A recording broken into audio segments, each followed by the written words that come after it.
Okay, for our special episode, gagamit tayo ng tarot.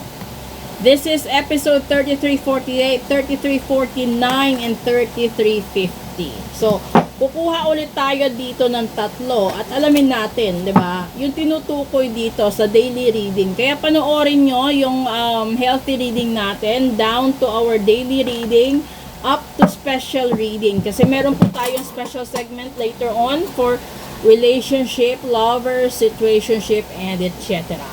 Okay? So, kukuha tayo dito ng tatlo. Una,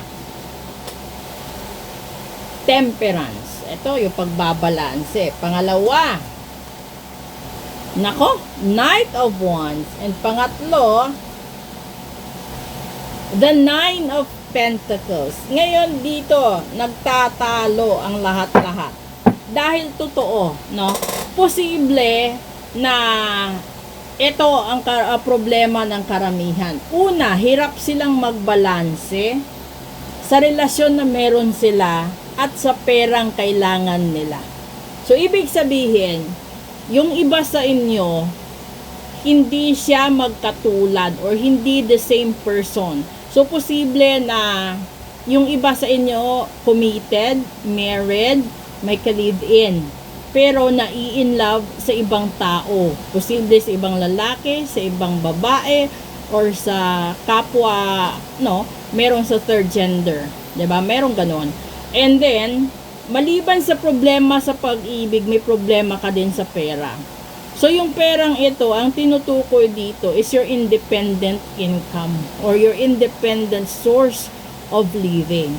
So, unahin natin dito. Sa unang baraha, sinasabi niya, yung pagbabalanse, hirap ka. Bakit? Natural, no? Mahirap yung balansehin, yung mayroon kang relasyon at mayroon ka pang ibang karelasyon. Una yun. So, sino ba naman di mahihirapan dun? Isa lang yung puso binigay ng Diyos at dalawa yung mahal mo, Diyos ko. And then, sabayan pa, no? Papunta yung Pasko. Kung natanggap mo na yung 13th month mo, ubos na, sigurado. Kasi hindi alam nung karelasyon mo na meron. Meron kang pinaglalaan ng iba. So, mag-ingat kayo dito kasi magkakabukingan po kayo. So, kung alam nyo, no, na merong mga ganitong sistema, magpalagay kayo ng protection ritual para hindi kayo mabarang, makulam at masumpa ng iba.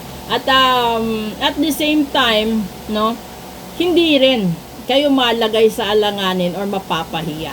So kung ayaw nyong mapahiya, ayaw nyong masaktan, ayaw nyong maiskandalo, message po kayo at pwede natin pag-usapan paano po yan gagawin. Sa gusto pong mag-book ng full private reading, sabihin nyo lang din po. Okay?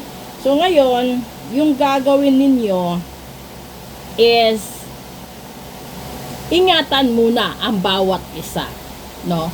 Kung ikaw man ay nandoon sa relasyon na forbidden love, no, lalong-lalo na magpa-reading ka, ipa-reading mo yung partner mo, ipa-reading mo yung asawa mo, live-in mo, and then ipa-reading mo rin yung sarili mo. Kung ikaw naman ay may trouble sa pera at gusto mong gumaan yung takbo ng pera sa'yo, ipa-ritual mo din. At kung alam mo na parang inaalat ka, minamalas ka financially, ipa-ritual mo. Lalo na ngayon, papunta yung December kasi So alam naman natin parang wagas yung yung expenses natin pagdating ng Disyembre. So ingat po sa lahat-lahat, lalong-lalo na sunod-sunod ho yung bagyo ngayon.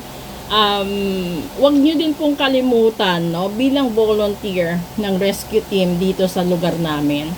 Ingatan niyo din po sana yung mga animals ninyo, tsaka yung mga fur babies ninyo, and then the senior citizens, the PWDs, as much as possible ho.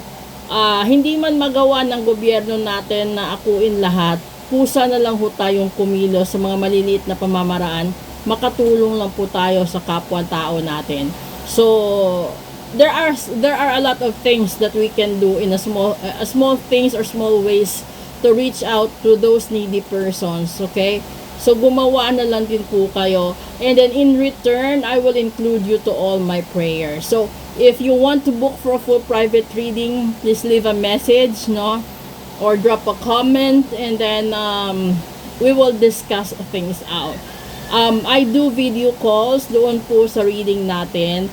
And then sa rituals natin, depende po yon kung saan po yung location ninyo. Okay, so eto na po yon. Proceed tayo sa English episode natin. Maraming salamat po at hinihiling ko, please do follow, like, and share. Kasama na po yung ibang social media platforms ko at nasa ibaba po ng profile picture ko.